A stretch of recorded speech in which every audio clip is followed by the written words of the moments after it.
This room full of cars brings back memories for many in Nebraska. Anytime we head west, you always try to peek through the windows as you're going down the interstate. After attracting folks from around the country for decades, the Chevyland Museum closed about 2 years ago. Al Holleritz, whose dad owned the place, said it was just time. In the early days, the attendance was really good. But over time, got into the 90s, the attendance kind of dropped. A short time later, owner of the museum and everything inside, Monty Holleritz, passed away. Now every car and motorcycle under the roof is up for sale by auction. And so far, they're popular. People from California, Arizona, really every state I think I've fielded a call from.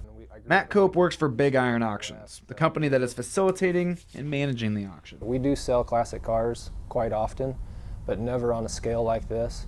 The cars range from the 1910s all the way to the 60s, with this blue Corvette and red Impala being two that seem to be garnering lots of interest. The old car market is very hot. There's a lot of collectors, there's a lot of builders that are looking for cars. Walking around, it's safe to say the cars from over 100 years ago stand out.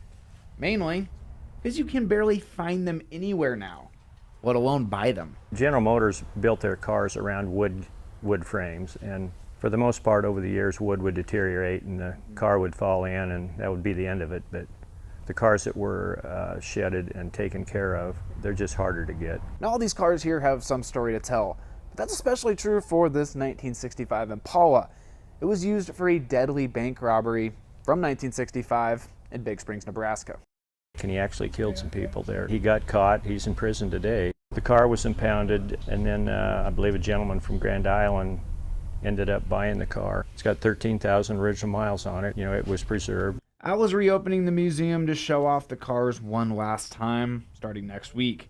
It's a chance for folks to see what they can buy and to say a final goodbye. I do think that it'll be a little bit of a walk down memory lane for some folks that really enjoyed this place. And so I know of several people locally that might stop by just to kind of pay their respects and kind of take a look one last time. And as for how much he's going to get for all the cars, bikes, and even this old fire truck, Al isn't speculating. When it comes to an auction, you never know. You get two people interested in something and it can go crazy. In Central Nebraska, John Kipper, 3 News Now.